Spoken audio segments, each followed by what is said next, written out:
Hi. Cartoon കാണാത്തവരുണ്ടാവില്ല, cartoon ഇഷ്ടമില്ലാത്തവരും ഉണ്ടാവാനിടയില്ലല്ലോ.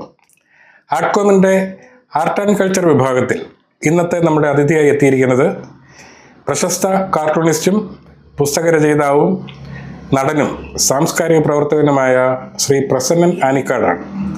അദ്ദേഹത്തോട് വിശേഷങ്ങൾ ചോദിച്ചറിയുന്നത് ചിത്രകാരനും ഫോട്ടോഗ്രാഫറും എഴുത്തുകാരനുമായ ശ്രീ എൽ രാജശേഖരൻ മുതുകുളം.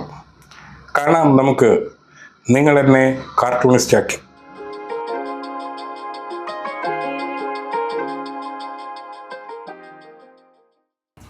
പ്രസന്നൻ ആനിക്കാട് എന്ന പ്രശസ്തനായ കാർട്ടൂണിസ്റ്റിനെയാണ് പരിചയപ്പെടുത്തുന്നത്. നമസ്കാരം സാർ. നമസ്കാരം. ആർട്ട്കോമിൻ്റെ ഈ പരിപാടിയിൽ അതിഥിയായി എത്താൻ കഴിഞ്ഞതിൽ ഉള്ള സന്തോഷം ആദ്യമായി അറിയിക്കട്ടെ. 40-40 വർഷമായി താങ്കൾ കാർട്ടൂൺ ഞങ്ങൾ കാണുന്നുണ്ട്.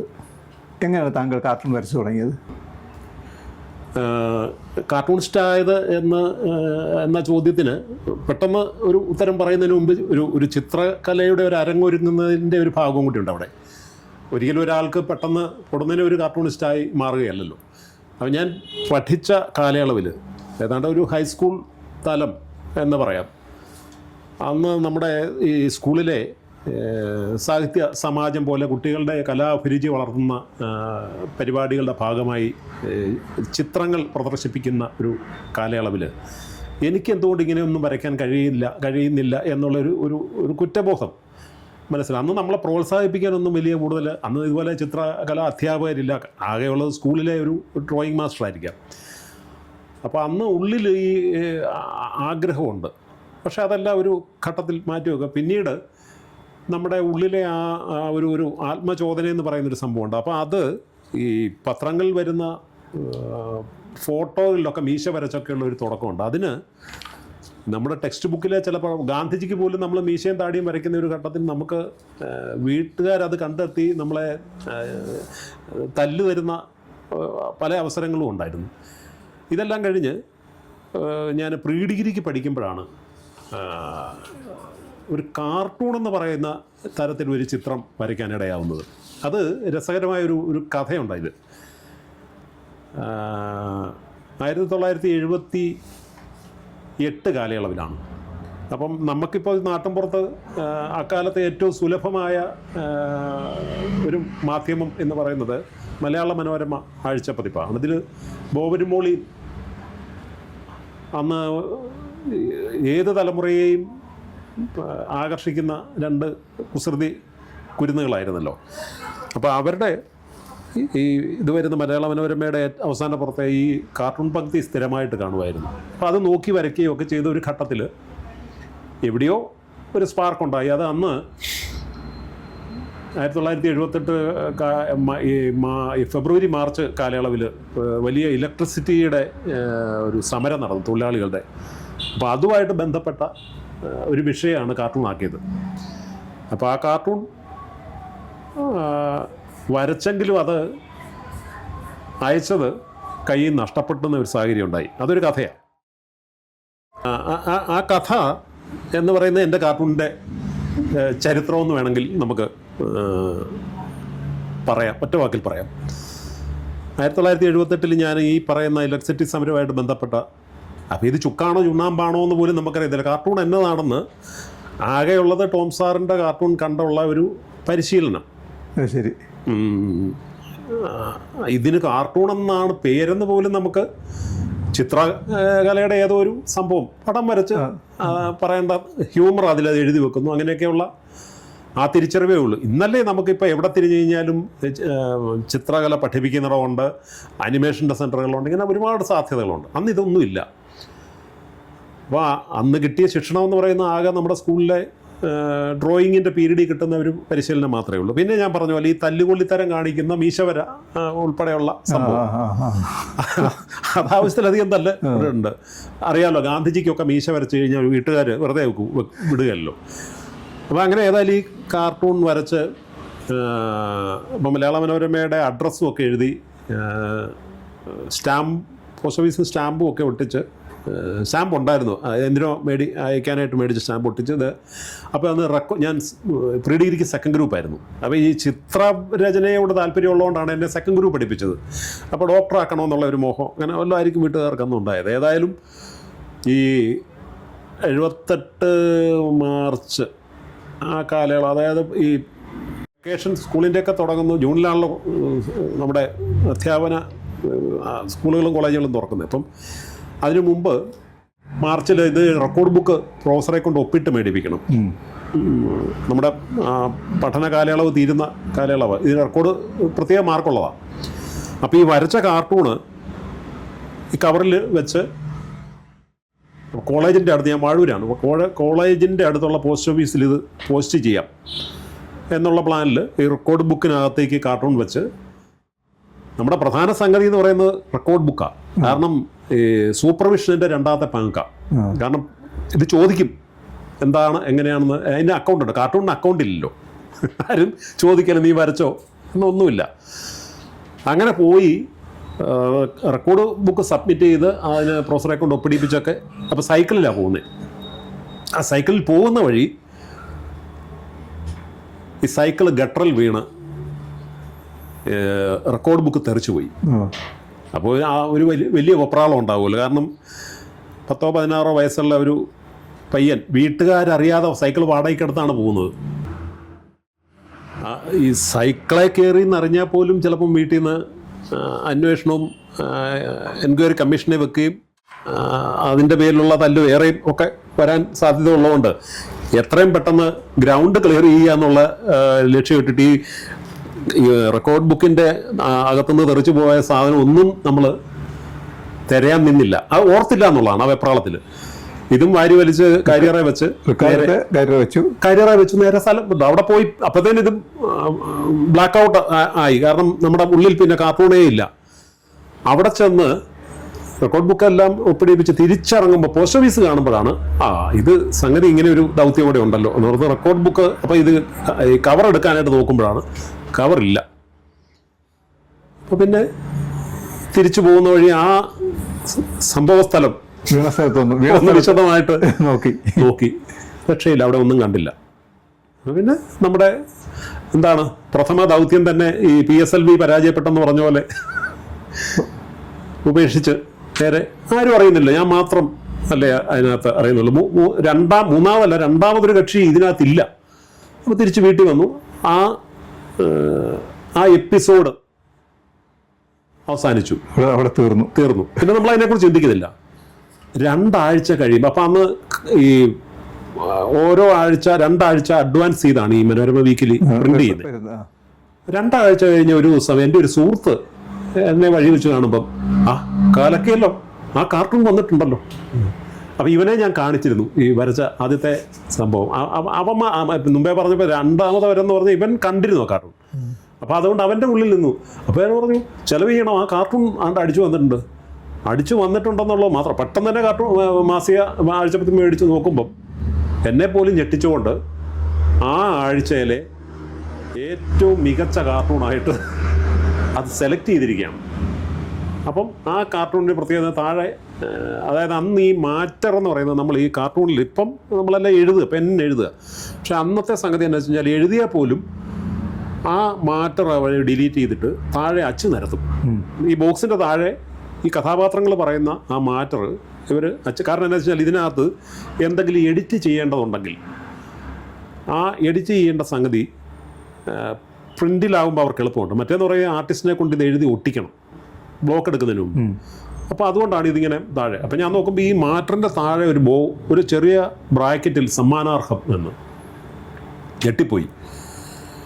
കാരണം നമുക്ക് ഒരുപക്ഷെ ജീവിതത്തിൽ അതിനു മുമ്പ് നമുക്ക് അത്തരത്തിലുള്ള ബഹുമതികളോ അവാർഡുകളോ പുരസ്കാരങ്ങളോ ഒന്നും കിട്ടിയിട്ടില്ല. ഇതേതാണ്ട് അങ്ങേ ലോകത്ത് നമുക്ക് പ്രത്യേകം അനുവദിച്ച് കിട്ടിയ ഒരു പുരസ്കാരം പോലെ നമ്മൾ കണ്ട് നമ്മുടെ ഉള്ളുകൊണ്ട് തുള്ളിച്ചാടി. അപ്പം അന്ന് പ്രായം അത്രയല്ലേ ഉള്ളൂ, ചെറിയ പ്രായം 16 വയസ്സ്. അത് ഏറ്റവും വലിയ കാര്യം തന്നെ. കാരണം 16 വയസ്സെന്ന് പറയുമ്പോൾ നമ്മൾ മോൾഡ് ചെയ്യപ്പെടുന്ന ഒരു അവസ്ഥയാണ്, കൗമാരമാണ്. അപ്പോൾ രാജാപ്പാർട്ടായി. അത് തന്നെയല്ല, ആദ്യമായിട്ട് ചെയ്യുന്ന സംഭവം ആദ്യമായിട്ട് അതിന്റെ പ്രതീക്ഷിക്കാത്ത അവിടെയാണ്. കൈ വന്ന് കയറുകയാണ്.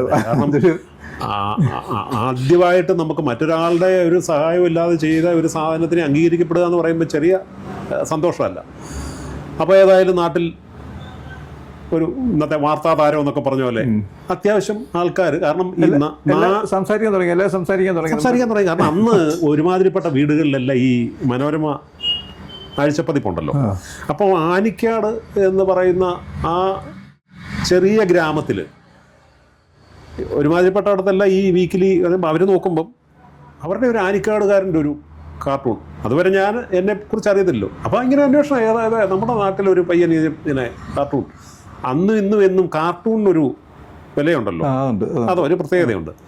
അപ്പോൾ അന്വേഷണമായി. അങ്ങനെ ഞാൻ ഒരു ചിന്ന കാർട്ടൂണിസ്റ്റായിട്ട് അവിടെയാണ് പിറവിയെടുക്കുന്നത്.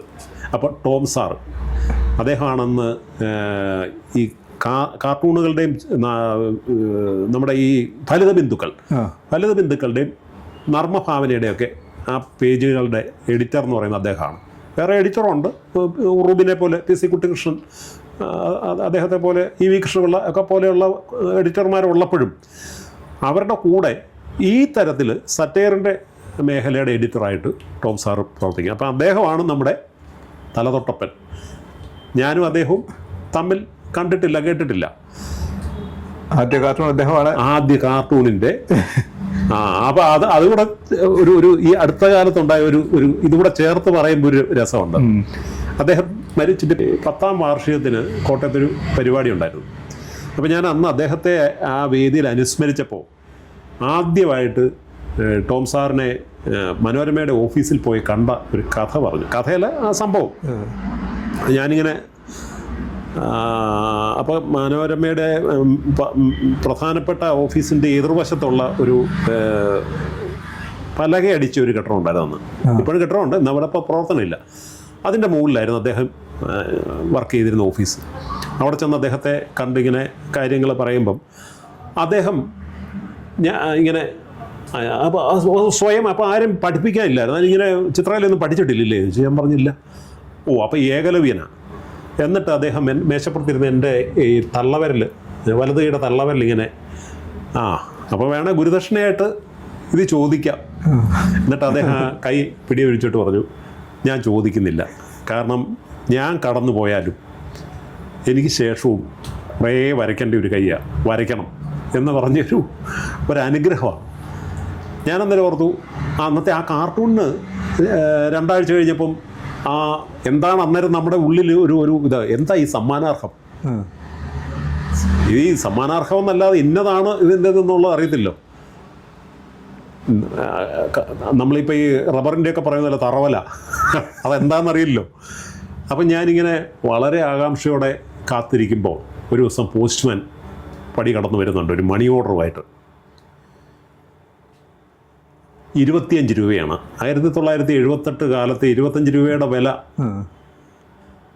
അവിടെ പിന്നെയും താരമാകുക. കാരണം വീട്ടിൽ ഇവന് ചെറിയ പ്രായത്തിലെ വരുമാനമൊക്കെ ഉണ്ടായി എന്നുള്ള നല്ല വില. 25 രൂപ നല്ല വിലയില്ലേ, നല്ല മാർക്കറ്റ്. അപ്പം ഇതിന് വരുമാനവും കൂടെ കിട്ടുമെന്ന് അറിഞ്ഞതോടുകൂടി വീട്ടുകാർക്ക് ഭയങ്കര സന്തോഷമായി. പിന്നെ വരയ്ക്കാൻ പ്രോത്സാഹനമായി. അങ്ങനെ നിൽക്കുന്ന ഘട്ടത്തിൽ പെട്ടെന്ന് ജീവിതത്തിൽ ഒരു ട്വിസ്റ്റ് ഉണ്ടാകുക. പ്രീ ഡിഗ്രി കഴിഞ്ഞ് ഇനി അടുത്തത് എന്ത് എന്നുള്ളൊരു ചിന്ത വന്നു. ഡിഗ്രിക്ക് അപ്പോഴാണ് എനിക്ക് ഈ നാടകത്തിനോട് ഒരു ചെറിയ പ്രാന്തിളകി നിന്ന ഒരു ഘട്ടമാണ്. അതിങ്ങനെ കേട്ടിട്ടുണ്ട്, ശങ്കരപ്രസാദിന്റെ കാര്യമൊക്കെ. അതെ, ആ പ്രാന്തി അന്നും ഇന്നും ഉണ്ട്. ഒരുപക്ഷെ ഈ കാർട്ടൂണിസ്റ്റ് ആകുന്നതിനേക്കാളും എനിക്കിഷ്ടം ഒരു നടനാകുകയായിരുന്നു. ഏത് മേഖലയായിക്കോട്ടെ, നടൻ, അഭിനയം, അതായിരുന്നു. അതിനകത്ത് മിമിക്രി, മോണാക്റ്റും, അങ്ങനെ അഭിനയത്തിൻ്റെ ഏതൊക്കെ സങ്കേതമുണ്ടോ അതൊക്കെ പയറ്റിയിട്ടുണ്ട്. അപ്പോൾ അങ്ങനെ നിൽക്കുമ്പോഴാണ് പ്രീ ഡിഗ്രി കഴിഞ്ഞപ്പോൾ എന്നാൽ ഡിഗ്രി എടുക്കണമല്ലോ എന്നിരിക്കുമ്പോഴത്തേനാണ് അറിയുന്നത് തൃശ്ശൂർ സ്കൂൾ ഓഫ് ഡ്രാമയിൽ നാടകത്തിൻ്റെ ബിരുദ കോഴ്സുണ്ട്. Bachelor in fine arts, bachelor in theatre arts, BTA. Fine arts മറ്റേ ചിത്രകലയാണ്. അങ്ങനെ അത് അവിടെ അന്വേഷിക്കുമ്പം ജി ശങ്കരപ്പിള്ള സാറാണ് അതിൻ്റെ ഡയറക്ടർ. അപ്പോൾ ആ ഒരു ബാച്ച് എന്ന് പറഞ്ഞാൽ 15 സ്റ്റുഡൻസാണ്. ആ ബാച്ചിൽ 14 പേരുടെ അഡ്മിഷൻ കഴിഞ്ഞിരിക്കുന്നു. ഒരാളും കൂടെ ഉള്ളൂ. അപ്പോൾ പറഞ്ഞു താല്പര്യമുണ്ട് ഇന്ന് തന്നെ വണ്ടി കയറിക്കൂ എന്ന് പറഞ്ഞു.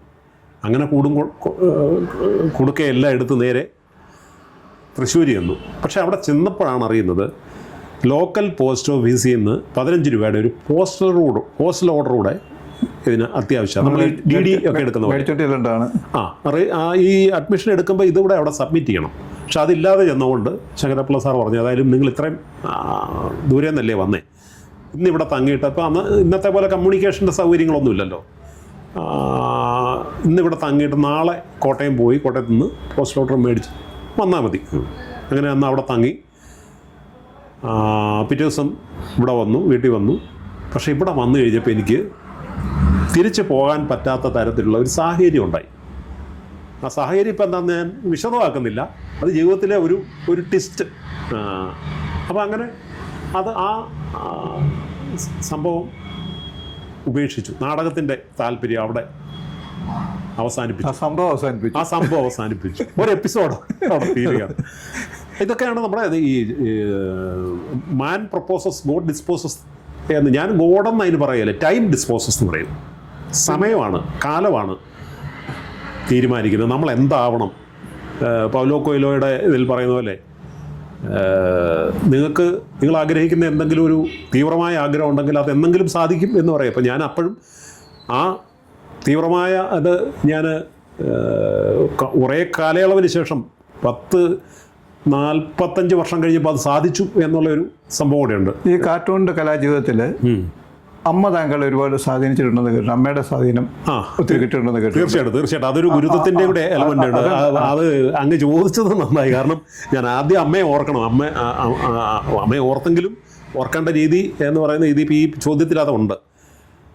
അമ്മ ഒരു കലാകാരിയായിരുന്നു. അമ്മയുടെ കലയെന്ന് പറയുന്നത് ചിത്രകലയായിട്ട് ബന്ധപ്പെട്ടതല്ല, തിരുവാതിര കലാകാരിയായിരുന്നു. അമ്മയുടെ ഒരുപാട് ശിഷ്യകൾ ഉണ്ടായിരുന്നു. അപ്പോൾ അമ്മയ്ക്ക് മകൻ ഒരു നല്ല കലാകാരനായിട്ട് മാറണം എന്ന് വലിയൊരു ആഗ്രഹമുണ്ട് ഉണ്ടായിരുന്നു. അപ്പോൾ അമ്മ എന്നെ അപ്പം എങ്ങനെ ഇത് വേണമെന്നൊന്നും അമ്മയ്ക്കറിയത്തില്ല, നാട്ടിൻപുറത്തുകാരല്ലേ. അപ്പം അന്ന് ഈ പറഞ്ഞ പോലെ സ്കൂളിലെ ഒരു ഡ്രോയിങ് മാസ്റ്റർ അല്ലാതെ വേറെ നമ്മളെ ഇങ്ങനെ ചിത്രകല പഠിപ്പിക്കുന്ന ഇന്നത്തെ പോലുള്ള സങ്കേതങ്ങളൊന്നുമില്ല.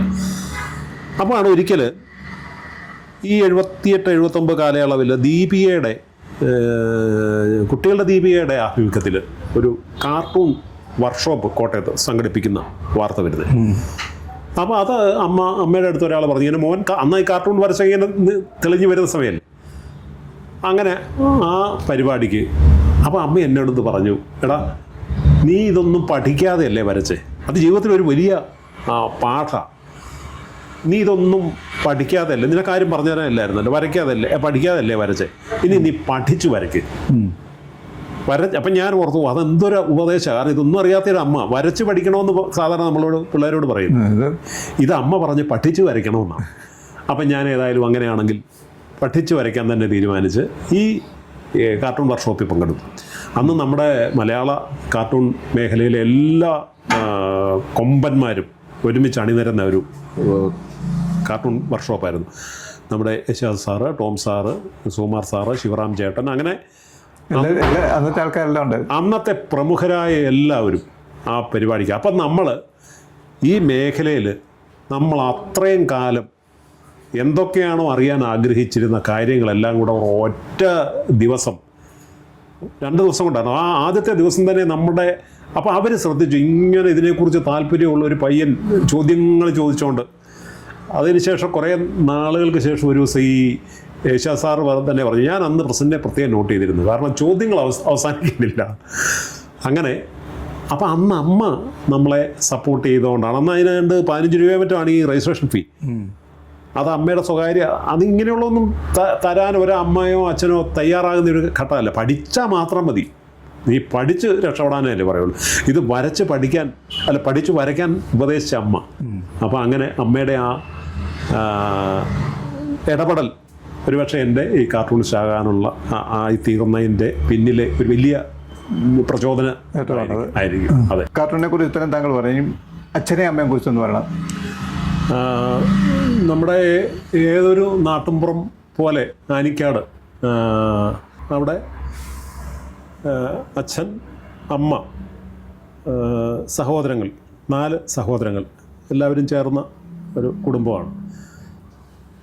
കലാപരമായി ആർക്കും മാത്രം വലിയ അച്ഛന് കഥകളിയും കച്ചേരി ഒക്കെ ഇഷ്ടമായിരുന്നു.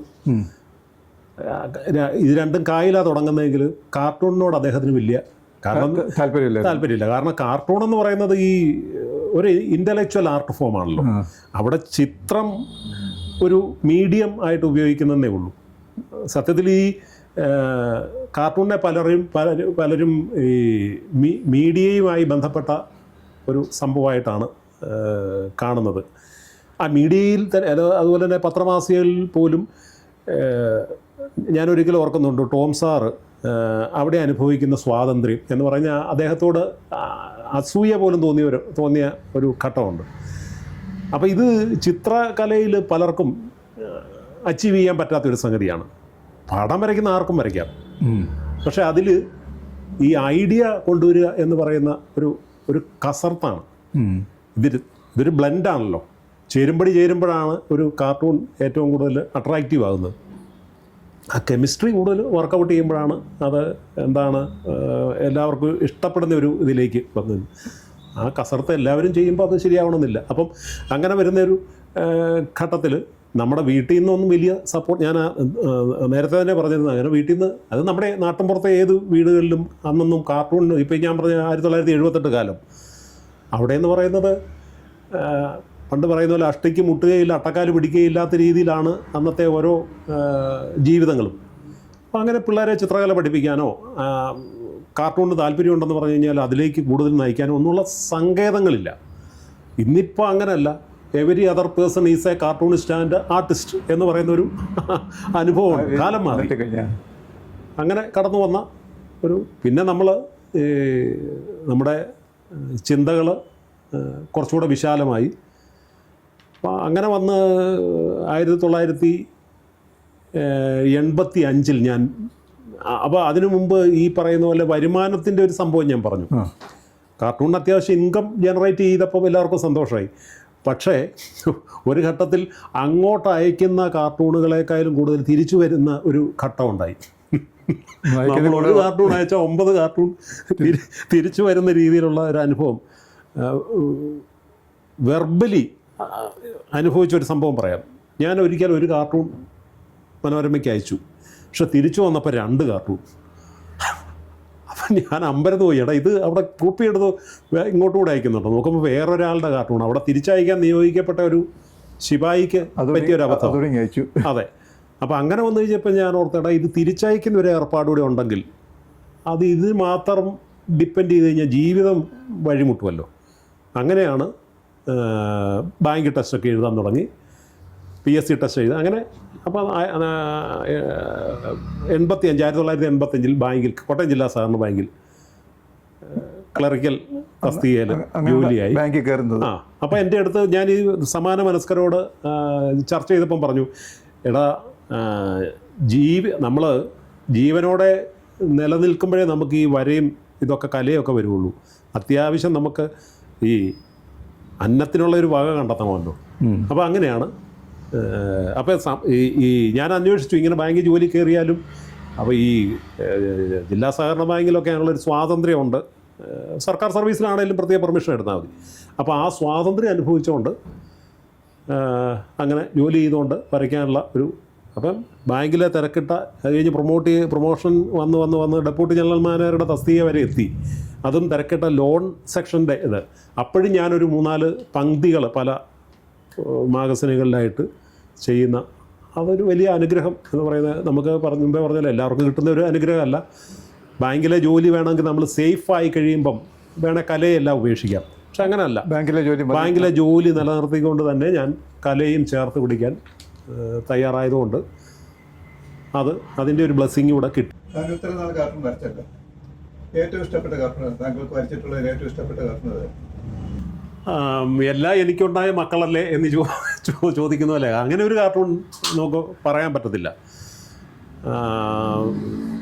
അതൊക്കെ ഈ കാർട്ടൂണിൻ്റെ ഒരു പ്രത്യേകത എന്താണെന്ന് വെച്ച് കഴിഞ്ഞാൽ ഓരോ സന്ദർഭത്തിൻ്റെ ഒരു പ്രോഡക്റ്റാണ്. ഇപ്പം ഇന്ന് നമ്മൾ വരയ്ക്കാൻ നിയുക്തനാകുന്ന ഒരു സന്ദർഭത്തിലെ ഒരാശയം അത് ഇന്നിൻ്റെ മാത്രമാണ്. അതിനെ നമ്മൾ സപ്ലിമെൻ്റ് ചെയ്യുക, പല വിഷയങ്ങളും ചേർത്ത് കഴിയുമ്പോഴാണല്ലോ കാർട്ടൂണാകുന്നത്. ഇൻഗ്രീഡിയൻസ്. അപ്പോൾ അതിന് നമ്മൾ ചിലപ്പോൾ പുരാണത്തിൻ്റെ ഒരു സന്ദർഭമായിരിക്കും, അല്ലെങ്കിൽ ഒരു കവിത എന്നുള്ളൊരു സന്ദർഭമായിരിക്കും, അല്ലെങ്കിൽ ഒരു നോവലിൽ നിന്നുള്ള സന്ദർഭമായിരിക്കും. ഇപ്പോൾ അടുത്തിടെ ഞാൻ വരച്ച ഒരു സന്ദർഭം എന്ന് പറയുന്നത് നമ്മുടെ ഏറ്റവും നമ്മൾ മലയാളം കൊണ്ടാടിയ ഒരു നോവലാണ് എൻ ടി വാസുദേവൻ നായരുടെ നിർമാല്യം. ആ നോവലിൻ്റെ ആ ചെറുകഥയുടെ പേര് പള്ളിവാളും കാൽച്ചിലമ്പും അങ്ങനെ ആണെന്ന് ഞാൻ ഓർക്കുന്നു. നിർമാല്യം എന്നല്ല, അത് സിനിമയായപ്പോഴാണ് നിർമാല്യമായത്. അത് തന്നെ ഈ വർത്തമാനകാലത്ത് ഒരു കാർട്ടൂണാക്കി വരച്ചത് അത് ഇപ്പോൾ പ്രസക്തമാണ്. അതായത് കോൺഗ്രസ്സിലെ വാളെടുത്തവരെല്ലാം വെളിച്ചപ്പാടുകൾ എന്ന് പറയുന്ന ഒരു ഡയലോഗിൽ നിന്നാണ് ആ കാർട്ടൂൺ ഉണ്ടായത്. അതായത് ഇപ്പോഴത്തെ നമ്മുടെ മുഖ്യമന്ത്രിയും നമ്മുടെ കോൺഗ്രസിൻ്റെ ലീഡർ സുധീരനും ആയിട്ടുള്ള ഒരു അഭിപ്രായ വ്യത്യാസം വന്നത്. അപ്പോൾ ഈ ഇദ്ദേഹത്തെ ഒരു വിഗ്രഹമാക്കി നിർത്തിക്കൊണ്ട് ഈ സുധീർ ഈ വിഗ്രഹത്തിൻ്റെ നേരെ തുപ്പുന്നതാണ്. അപ്പോൾ തൊട്ടപ്പുറേ തുഫാൻ സംഭവമായിട്ട് ചെന്നിത്തല നിൽക്കുന്നത്. അപ്പോൾ ഇത് കോറിലേറ്റ് ചെയ്യുകയാണ്. അപ്പോൾ ഈ തുഫാൻ എന്ന് പറയുന്ന സാധനത്തിനെ നമ്മൾ തുപ്പലിന് വേണ്ടിയിട്ട് മാത്രം ഒരു കാർട്ടൂൺ ആക്കുമ്പം അതിന് പ്രസക്തിയില്ല. ആ പറഞ്ഞ മറ്റേ സ്റ്റേറ്റ്മെൻറ്റാണ് അവിടെ പ്രസക്തമാകുന്നത്. ഏത് കോൺഗ്രസ്സിലെ വാളെടുത്തവരെല്ലാം വെളിച്ചപ്പാട്. ആ വെളിച്ചപ്പാടെന്ന് പറയുന്ന ആ പ്രയോഗത്തിനാണ് നമുക്ക് പെട്ടെന്നൊരു ഫ്ലാഷ് വരുന്നത്. താഴെ നിർമാല്യം എന്നുള്ളിടത്ത് മാല്യം ഇട്ടിട്ട് നിർബാധം എന്നാക്കി. കാരണം ഇദ്ദേഹം തുടർച്ചയായിട്ട് ഇങ്ങനെ അറ്റാക്ക് ചെയ്തുകൊണ്ടിരിക്കുക. ഇങ്ങനെയൊക്കെയാണ് നമ്മൾ അപ്പോൾ ഇതെന്ന് പറയുന്നത് നമുക്ക് ഈ പറയുന്ന വെളിച്ചപ്പാട് പി ജെ ആൻ്റണിക്ക് ഭരത് അവാർഡ് നേടിക്കൊടുത്ത ആ ക്യാരക്ടർ വെളിച്ചപ്പാടിൻ്റെ മലയാളി ഉള്ളിടത്തോളം നമ്മൾ മറക്കത്തില്ല. അങ്ങനെ ചില സാധനങ്ങളുണ്ട് നമ്മളെ സഹായിക്കുന്ന. അപ്പോൾ അത് നാളെ ഒരു വിഷയം വരുമ്പോഴത്തേനും ഇത് നമുക്ക് ഉപയോഗിക്കാൻ പറ്റിയെന്ന് വരില്ല. അപ്പം നമുക്ക് ഏറ്റവും ഇഷ്ടപ്പെട്ടൊരു കാർട്ടൂൺ എന്ന് പറയുന്നത് ഇനിയും വരയ്ക്കാനിരിക്കുന്നതായിരിക്കും. അങ്ങനെ ഒരു ഇതുണ്ട്. വരച്ചതെല്ലാം ഇഷ്ടപ്പെട്ടതാണ്. ചില കാർട്ടൂണിസ്റ്റുകൾ ചിലരുടെ കാർട്ടൂൺ വളരെ മോശമായിട്ട് വരയ്ക്കാറുണ്ട്. ചിലരുടെ കാർട്ടൂൺ വരയ്ക്കാറില്ല. ചിലരുടെ കാർട്ടൂൺ വളരെ മോശമായിട്ട് വരയ്ക്കും. ചില വ്യക്തികളെ വരയ്ക്കുമ്പോൾ വളരെ മോശമായിരിക്കും. ചിലർ അവര് വരയ്ക്കാതെ ഇല്ല. ഏതോ അവരുള്ള വൈരാഗ്യം പോലെ. അങ്ങനെ ഒരു സംഭവം അങ്ങനെ താങ്കൾ വല്ല ചെയ്തിട്ടുണ്ടോ? ഞാനങ്ങനെ, കാരണം ഇത് നമ്മുടെ ഒരു നിയോഗമല്ലേ. കലയിലെ വ്യത്യസ്തമായ ഒരു മേഖലയാണ് കാർട്ടൂൺ. കുഞ്ചൻ നമ്പ്യാർ ആരെ ഒഴിവാക്കിയിട്ടില്ല. ആക്ഷേപഹാസ്യത്തിൻ്റെ ഉസ്താദായിരുന്നു കുഞ്ചൻ നമ്പ്യാർ. അദ്ദേഹം ആരെയും ഒഴിവാക്കിയിട്ടില്ല. കുടിൽ തൊട്ട് കൊട്ടാരം വരെയുള്ള ആരെയും സറ്റയറിലൂടെ ആക്ഷേപശരം എന്ന് പറയാവുന്ന രീതിയിലുള്ള ഒരു പ്രയോഗമായിരുന്നു കുഞ്ചൻ നമ്പ്യാരുടേത്. അപ്പോൾ ഇത് എന്നോട് ഒരിക്കൽ ഒരാൾ ചോദിച്ചാൽ പറഞ്ഞു, കുഞ്ചൻ നമ്പ്യാർ വരയ്ക്കാത്ത കാർട്ടൂണിസ്റ്റായിട്ടാണ് ഞാൻ വിശേഷിപ്പിക്കുന്നത്. കാരണം അന്ന് ഈ ചിത്രകലയൊക്കെ സ്വായത്തമായിരുന്നെങ്കിൽ അദ്ദേഹം ഈ തുള്ളൽ എന്ന് പറയുന്ന കലാരൂപത്തേക്കാൾ കൂടുതൽ ചിലപ്പം ഏർപ്പെടുക കാർട്ടൂണിലായിരിക്കും. ഇതുവരെ ജനിച്ച ഇതുവരെ നമ്മുടെ മലയാളത്തെ അലങ്കരിച്ച മുന്തിയ കാർട്ടൂണിസ്റ്റുകളെക്കാളും വലിയ ഒരു പദവി അലങ്കരിക്കുന്ന ഒരു കാർട്ടൂണിസ്റ്റായിട്ടാണ് ഞാൻ അദ്ദേഹത്തെ കാണുന്നത്. കാരണം അദ്ദേഹത്തിൻ്റെ സറ്റയർ എന്ന് പറയുന്നത് അതിന് പകരം വെക്കാനില്ലാത്തതാണ്. ഇപ്പം ആ കാർട്ടൂണിസ്റ്റുകളുടെ ഒരു തലമുറ ഏറ്റവും കടപ്പെട്ടിരിക്കുന്നത് കുഞ്ചൻ നമ്പ്യാരോടാണ്. അപ്പോൾ കുഞ്ചൻ നമ്പ്യാർ എന്താണോ സറ്റയറിൽ ഉണ്ടാക്കിയെടുത്ത മാതൃക, അദ്ദേഹം തല പോവുമെന്ന് തോന്നുന്ന ഘട്ടത്തിൽ പോലും പയ്യെ നിനക്കും പക്കത്താണോ ഊണ് എന്ന് ചോദിക്കാൻ ധൈര്യം കാണിച്ച ആളാണ് കുഞ്ചൻ നമ്പ്യാർ. കാരണം അവിടുത്തെ കലവറക്കാരൻ അഴിമതി കാണിക്കുന്നു, അത് രാജാവ് അറിയുന്നില്ല എന്ന് പറയുന്ന വലിയൊരു സത്യം. തിരുവുള്ളക്കേടുണ്ടായാൽ കഴുത്തെ തല കാണുക എന്നുള്ളതും പുള്ളിക്കറിയാം. പക്ഷെ സറ്റയറിൻ്റെ ഒരു ആനുകൂല്യമുണ്ട്. അതാണല്ലോ നമ്മൾ ഒരു പത്രത്തിലെ എഡിറ്റോറിയലിനേക്കാളും പവർഫുൾ എന്നുള്ള രീതിയിൽ ആ മുൻ പേജിൽ വരുന്ന ആ ചെറിയ ഒരു ബോക്സ് കാർട്ടൂൺ ശ്രദ്ധേയമാകുന്നു. ഇപ്പോൾ മനോരമയിൽ വർഷങ്ങളായി എത്രയോ കാലയളവായിട്ട് പ്രസിദ്ധീകരിച്ച് വരുന്ന കുഞ്ചുകുറുപ്പ്, മാതൃഭൂമിയിൽ കാകദൃഷ്ടി, അതേപോലെ തന്നെ ദീപികയിലെ രാജീവ് നായരുടെ മാവേലി നാട്, ഇത് ഈ പങ്ക്തികളിലൊക്കെ എന്ന് പറയുന്നത് ഒരു രാഷ്ട്രീയ പ്രസ്താവനയുടെയോ അല്ലെങ്കിൽ ഒരു സംഭവത്തിൻ്റെയോ ഒരു ചെറിയ നട്ഷല്ലായിരിക്കും. കരതലാമലകം എന്ന് പറയും, ഉള്ളംകൈയിലെ നെല്ലിക്ക എന്ന് പറയുന്ന അത്രയും വലിപ്പമുള്ളൂ ആ സാധനം. പക്ഷേ വായിക്കുമ്പോൾ ആ പത്രം മൊത്തത്തിൽ നമ്മൾ വായിച്ച ഒരു അനുഭവതലം ഉണ്ടാകും. അപ്പം നമ്മൾ ഈ കഴിവുള്ള ഒരു മനുഷ്യൻ ആരെയെങ്കിലും ഒഴിവാക്കാവോ, അല്ലെങ്കിൽ ഏതെങ്കിലും ഒരു വിഷയം ഒഴിവാക്കാവോ? ഒരു വിഷയം ഒഴിവാക്കാൻ പാടില്ല എന്ന് ഞാൻ പറയും. പക്ഷേ ഒരു ഗ്രേഡിങ് ഉണ്ട് അവിടെ. കാരണം ഒരു ദിവസം നടക്കുന്ന എല്ലാ വിഷയങ്ങളൂടെ നമുക്ക് കാർട്ടൂണിലാക്കാൻ പറ്റത്തില്ല. ഏറ്റവും കൂടുതൽ സമൂഹത്തെ സ്വാധീനിക്കുന്ന ഒരു വിഷയം എടുത്തിട്ടായിരിക്കും കൈകാര്യം ചെയ്യുക. പക്ഷേ ഈ ചോദ്യം കറക്റ്റാണ്. ചിലർ പർപ്പസിൽ ചിലരെ അതൊരു പത്രം തന്നെ ഉണ്ടായിരുന്നു ഒരിക്കൽ, VS കുറിച്ചുള്ള വാർത്ത കൊടുക്കുകയല്ല, VS ഫോട്ടോ കൊടുക്കുകയല്ല, കാർട്ടൂൺ പിണറായിയെക്കുറിച്ചുള്ള ഫോട്ടോ വിമർശനം ഒന്നും കൊടുക്കുകയല്ല എന്ന് ഞാൻ പത്രത്തിൻ്റെ പേരൊന്നും പറയുന്നില്ല, ദൃഢനിശ്ചയം ചെയ്ത ഒരു പത്രം ഉണ്ടായിരുന്നു. അപ്പോൾ ഇതൊക്കെ ആ പോളിസി മേക്കിംഗ് ബോഡി എന്ന് പറയുന്ന എഡിറ്റോറിയലാണ്. ആ എഡിറ്റോറിയലിൻ്റെ ഉത്തരവാദിത്തപ്പെട്ട ആൾക്കാരുടെ തീരുമാനമാണ് അവിടെ വർക്കൗട്ട് ചെയ്യുന്നത്. പക്ഷേ ഒരു കാരണവശാലും കാർട്ടൂണിസ്റ്റ് ഈ തരത്തിലുള്ള ഒരു സ്കെയിൽ വെച്ച് വരയ്ക്കാൻ പാടില്ല എന്നാണ് എൻ്റെ പക്ഷം. ഞാനങ്ങനെ ചെയ്തിട്ടുമില്ല. അക്ഷരങ്ങളെ വെച്ച് താങ്കൾ ഒരുപാട് കാർട്ടൂൺ ചെയ്തിട്ടുണ്ട്. അക്ഷരങ്ങൾ വെച്ച് ചില അക്ഷര പ്രയോഗങ്ങൾ ഒരു മാജിക്ക് പോലെ താങ്കൾ പലരുടെ മനസ്സിൽ തെറ്റിച്ചിട്ടുണ്ട്. അതിനെക്കുറിച്ച് അത് ഈ കാർട്ടൂണിൻ്റെ ഒരു ശാഖയാണ് പണ്ണെന്ന് പറയും. PUN പൺ. അതായത് വാക്കുകൾ ഡിസ്റ്റോർട്ട് ചെയ്ത്, നമ്മൾ ഈ ചൊറിച്ചുമല്ലൽ എന്നൊക്കെ പറയുമല്ലോ, എന്ന് പറഞ്ഞാൽ നമ്മൾ നേരാമണ്ണം പറയുന്നത് ഒന്ന് ഡിസ്റ്റോർട്ട് ചെയ്ത് കഴിയുമ്പോൾ വേറൊരു അർത്ഥം വരും. ഞാൻ അതിന് ഒരു വലിയ ഉദാഹരണം പറയാം. ഒരിക്കലും എനിക്ക് കിട്ടിയ ഒരു ഐഡിയ, വിശുദ്ധനും വിരുദ്ധനും.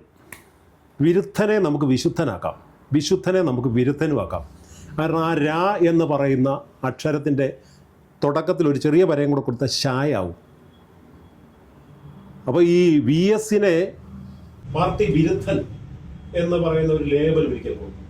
അത് വിവാദമായപ്പോൾ ഈ പറഞ്ഞവർ തന്നെ പറഞ്ഞു, ഇല്ല അത് പത്രത്തിൽ എന്തോ പറ്റിയത്, അത് അച്ചടിപ്പശകമാണ്.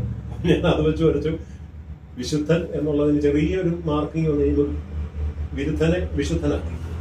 അതേപോലെ തന്നെ നമ്മുടെ G. സുധാകരൻ ദേവസ്വം മന്ത്രിയായിരുന്നു. അപ്പോൾ G. സുധാകരൻ്റെ ഒരു പ്രത്യേകത എന്ന് വെച്ച് കഴിഞ്ഞാൽ എല്ലായിടത്തും കയറി തലവെക്കും, എല്ലാ വിഷയങ്ങളിലും കയറി തലവെക്കും. അപ്പോൾ അദ്ദേഹം പൂന്താനവുമായിട്ട് ബന്ധപ്പെട്ട ഒരു വിഷയത്തിൽ ഒരു സെമിനാർ നമ്മുടെ മലപ്പുറത്ത് അദ്ദേഹത്തിൻ്റെ ഇല്ലത്ത് നടക്കുകയാണ്, പൂന്താനം ഇല്ലത്ത് നടക്കുകയാണ്. അദ്ദേഹത്തിന് അന്ന് പെട്ടെന്നൊരു വെളിപാടുണ്ടായിട്ട് പറഞ്ഞു, ഇത് ഇങ്ങനെ ഒരു മനുഷ്യൻ ജീവിച്ചേ ഇരുന്നിട്ടേ ഇല്ല, ഇത് എല്ലാം ഷാഡോ എഴുത്തുകാരായിരുന്നു. ഞാനപ്പാനെയൊക്കെ എഴുതി പൂന്താനം എന്ന് പറയുന്ന ഒരാളല്ല, അതൊരു ഗ്രൂപ്പ് ആൾക്കാരാണ് എന്ന് പറഞ്ഞു. ഇതാരോ ഇതിൻ്റെ ഗവേഷണം നടത്തിയ ആൾ അദ്ദേഹത്തെ വിളിച്ചിട്ട് പറഞ്ഞു, ഇത് മണ്ടത്തരം മന്ത്രി പറയരുത്, ഇതങ്ങനല്ല, ഈ പൂന്താനം എന്ന് പറയുന്ന ഇല്ലപ്പേരാ, അങ്ങേരുടെ പേരല്ല. അദ്ദേഹം പിറ്റേ ദിവസം തിരുത്തി, അതെനിക്ക് പറ്റിയ തെറ്റാണ്, ആളിൻ്റെ പേരിൽ ഈ പൂന്താനം ഇല്ലാത്ത ആളാണ് എന്ന് പറഞ്ഞ ആൾ പിറ്റേ ദിവസം തന്നെ അത് ഇല്ലപ്പേരാണ്. അപ്പം ഞാനത് മാതൃഭൂമിയുടെ നർമ്മഭൂമിയിൽ എനിക്കൊരു കോളം ഉണ്ടായിരുന്നു, ആകൃതി വികൃതി. അപ്പോൾ അതിൽ 2 കോളത്തിൽ ഇത് ചെയ്തു. ആദ്യമേ പൂന്താനം ഇല്ലാത്തയാൾ എന്ന് പറഞ്ഞ് ഇങ്ങനെ രോഷാകുലനായിട്ട് നിൽക്കുകയാണ്. അത് കഴിഞ്ഞ് ഉടനെ പുള്ളി സാമർസാൾട്ട് ചെയ്തു, പുള്ളി തന്നെ ഇല്ലാത്തയാളെന്ന് പറഞ്ഞ് എഴുതി വെക്കുക ബോർഡ്. അപ്പോൾ ആ ഇല്ല എന്നുള്ള ആ ദീർഘത്തിൻ്റെ അവിടെ ചെറിയൊരു ചുഴിപ്പിട്ടപ്പം ചുറ്റിക്കെട്ടായി, ഇല്ലാത്തയാൾ എന്നുള്ള ഇല്ലത്തെയാളെന്നായി. ഇത് കാർട്ടൂണിൻ്റെ ഒരു വലിയ ഇതാണ്, ഈ വേഡ് പ്ലേ എന്ന് പറയും. ഇതെനിക്ക് കിട്ടിയ ഒരു സംഗതി നമ്മുടെ അബു എബ്രഹാമിൻ്റെ പ്രശസ്തമായൊരു കാർട്ടൂൺ ഉണ്ടായിരുന്നു. അതായത് ഒരു ഇലക്ഷനിൽ അപ്പോൾ നമ്മൾ ഈ വോട്ട് ചെയ്യുക എന്നുള്ളത് ഇംഗ്ലീഷിൽ കാസ്റ്റ് യുവർ വോട്ട് എന്നാണ് പറയുന്നത്, കാസ്റ്റ്, CAST, കാസ്റ്റ്. അദ്ദേഹം ഒരിടത്ത് കാസ്റ്റ് യുവർ വോട്ടെന്ന്, പിന്നെ രണ്ടാമത്തേനകത്ത് വോട്ട് യുവർ കാസ്റ്റ് എന്നാക്കി. അതായത് CASTE നമ്മുടെ ഈ ജാതി എങ്ങനെയാണ് നമ്മുടെ രാഷ്ട്രീയത്തിലേക്ക് കയറി വീശുന്നത് കളിക്കുന്നത് എന്നുള്ള ഒരു വലിയ ഉദാഹരണം. വോട്ട് യുവർ കാസ്റ്റ് എന്നുള്ളതിനെ പുള്ളി വളരെ ഗംഭീരമായിട്ട് കാസ്റ്റ് യുവർ വോട്ട് എന്നുള്ളത് വോട്ട് യുവർ കാസ്റ്റ് എന്നാക്കി. ഭയങ്കരമായ അർത്ഥമുണ്ട് അതിന്. അത് ഈ വേഡ് പ്ലേയുടെ ഒരു ഇതാണ്. ഞാൻ അന്ന് ഓർത്തു, ഈ നമ്മൾ നിരീക്ഷിക്കുകയാണ് ഈ വാക്കുകളിലെല്ലാം ഇതുപോലുള്ള കാർട്ടൂൺ കണ്ടെത്താൻ കഴിയുമല്ലോ. അപ്പോൾ ഞാൻ അതിനുശേഷം ഈ പറയുന്ന ഓരോ വാക്കും റീഡ് ബിറ്റ്വീൻ ദ ലൈൻസ് നമ്മൾ പറയാറുണ്ടായിരുന്നു. വരികൾക്കിടയിൽ കൂടെ വായിച്ചാൽ നിങ്ങൾക്ക് പലതും കിട്ടുമെന്നാണ്. അങ്ങനെ വായിക്കുമ്പോൾ എനിക്ക് ഇപ്പോൾ ഇന്നലെ തന്നെ നമ്മുടെ തിരുവനന്തപുരം കോർപ്പറേഷനിൽ ഭയങ്കര ബഹളം ഉണ്ടായി. അത് ഞാൻ ഇതിനെ എങ്ങനെ ആക്കാൻ കഴിഞ്ഞപ്പോൾ ഞാൻ ചുമ്മാ നഗരസഭയെന്ന് എഴുതി നോക്കി. നഗരസഭയെന്ന് എഴുതിയപ്പം ആ നഗര എന്നുള്ളത് ചേർത്ത് വരുമ്പോൾ നഗ്നാക്കാം. അവിടെ വസ്ത്രാക്ഷേപം നടന്നു. അപ്പോൾ ആദ്യം മുകളിൽ നഗരസഭ എന്ന് എഴുതി, അത് കഴിഞ്ഞ് ചെറിയൊരു മാറ്റം വരുത്തിയപ്പോൾ നഗ്നസഭ എന്നായി. അപ്പോൾ ഇത് നമ്മുടെ ഭാഷയുടെ അക്ഷരങ്ങളുടെ ഒരു പ്രത്യേകത. അതിൽ നിന്ന് ഒത്തിരി ആശയങ്ങൾ നമുക്ക് ഉണ്ടാക്കാൻ പറ്റും. സോഷ്യൽ കാർട്ടൂൺ വരച്ചു തുടങ്ങിയ താങ്കൾ എങ്ങനെ പൊളിറ്റിക്കൽ കാർട്ടൂൺ വരയ്ക്കും? നമ്മളിപ്പോൾ അറിയാമല്ലോ, ഒരു കാർട്ടൂൺ എന്ന് പറയുന്നത് നമ്മളീ വേർതിരിവ് എന്ന് പറയുന്നത് സോഷ്യലെന്നും പൊളിറ്റിക്കലെന്നും അല്ലെങ്കിൽ ഇൻ്റലക്ച്വലെന്നും ഒക്കെ ഓരോ ക്ലാസിഫൈ ചെയ്തിരിക്കുന്നതേ ഉള്ളൂ. സത്യത്തിൽ എല്ലാം കൂടെ ചേരുന്നതാണ് കാർട്ടൂൺ. പക്ഷേ നമ്മൾ ഈ ബ്രാൻഡ് ചെയ്യുന്നതിൻ്റെ ഭാഗമായിട്ട് താങ്കൾ ചോദിച്ച ചോദ്യം, ഞാൻ തുടക്കത്തിൽ ഈ പറഞ്ഞ പോലെ സോഷ്യൽ സബ്ജക്റ്റ് അവിടെയുള്ള പ്രത്യേകത എന്ന് വെച്ച് കഴിഞ്ഞാൽ നമ്മൾ അവിടെ ആവശ്യപ്പെടുന്ന ഒരു സാധനമുണ്ട്. നമ്മുടെ ഉള്ളിൽ നിന്നാണല്ലോ ഏറ്റവും ആദ്യത്തെ ആവശ്യം വരുന്നത്. കാരണം വരയ്ക്കണം. അതിനെ നമ്മൾ അഡ്രസ്സ് ചെയ്യുന്നതാണ്. അത് പൊളിറ്റിക്കലായിട്ട് വേണോ സോഷ്യലായിട്ട് വേണോ. ഇതിനകത്ത് ഏത് കാർട്ടൂണിലും ഏത് സോഷ്യൽ കാർട്ടൂണിലും ഒരു പൊളിറ്റിക്സ് ഉണ്ട്, ഏത് പൊളിറ്റിക്കൽ കാർട്ടൂണിലും ഒരു സോഷ്യൽ എലമെൻ്റ് ഉണ്ട്. പരസ്പരം കോറിലേറ്റഡ് ആണ്. ഇനി പക്ക പൊളിറ്റിക്കൽ കാർട്ടൂൺ എന്ന് പറയുമ്പോൾ ഒരു കാരിക്കേച്ചറുകളുടെ അസംഖ്യം കാരിക്കേച്ചറുകൾ ചേർന്നൊരു സംഭവം. അതായത് രാഷ്ട്രീയ നേതാക്കളുടെ കാരിക്കേച്ചറുകളാണ് അത്. മറ്റേ സംഭവം ഇപ്പം OV വിജയൻ്റെ കാർട്ടൂൺ, സോഷ്യൽ കാർട്ടൂൺ പോലും ഇത്തിരി നേരം പോക്ക് ഇത്തിരി ദർശനം എന്നൊക്കെ പറയുന്ന അദ്ദേഹത്തിൻ്റെ കാർട്ടൂൺ ഉണ്ടായിരുന്നു. അത് പക്ക പൊളിറ്റിക്കൽ സോഷ്യോ പൊളിറ്റിക്കൽ കാർട്ടൂൺ എന്ന് പറയാം. ഇപ്പം ഞാൻ ഇതിനകത്തേക്ക് പറഞ്ഞ നമ്മൾ ചോദ്യത്തിലേക്ക് വന്നാൽ, ഞാൻ ഈ കോട്ടയത്ത് ബാങ്ക് ജോലിയൊക്കെ ആയിട്ട് ബന്ധപ്പെട്ട് നിൽക്കുമ്പോൾ ഒരു ദിവസം ഞാൻ നമ്മുടെ കൊല്ലം കേരള ശബ്ദം ഗ്രൂപ്പിൻ്റെ ഒരു പാക്കനാർ വിനോദമാസിക എന്ന് പറഞ്ഞൊരു പൊളിറ്റിക്കൽ സറ്റയർ ഒരു മാഗസിൻ ഉണ്ടായിരുന്നു. അപ്പോൾ അതിൻ്റെ എഡിറ്റർ ഇവിടെ പാലക്കാരനായിരുന്ന സാഹിത്യകാരൻ വെട്ടൂർ രാമൻ നായരായിരുന്നു. ജീവിക്കാൻ മറന്നുപോയ സ്ത്രീ പോലെയുള്ള വലിയ നോവലുകളൊക്കെ എഴുതിയ അദ്ദേഹം ഒരിക്കൽ ഞാനുമായിട്ട് ബന്ധപ്പെട്ട എന്നോട് ചോദിച്ചു, സോഷ്യൽ കാർട്ടൂണുകളൊക്കെ അല്ലേ ഇപ്പം വരയ്ക്കുന്നത്, ഒരു പൊളിറ്റിക്കൽ കാർട്ടൂണിനോട് കൈവച്ചാലോ എന്ന് ചോദിച്ചു. നമ്മൾ ട്രൈ ചെയ്യാം എന്ന് പറഞ്ഞാൽ അങ്ങനെയാണ് ഈ പാക്കനാറ് വഴിയാണ് പൊളിറ്റിക്കൽ കാർട്ടൂണിലേക്ക് പ്രവേശിക്കുന്നത്. അപ്പം അന്നേരമാണ് നമ്മൾ ഇവരെ ഒബ്സർവ് ചെയ്യണം എന്നുള്ള യേശാസൻ സാറിൻ്റെ ഒരു അഡ്വൈസ് ഉണ്ട്.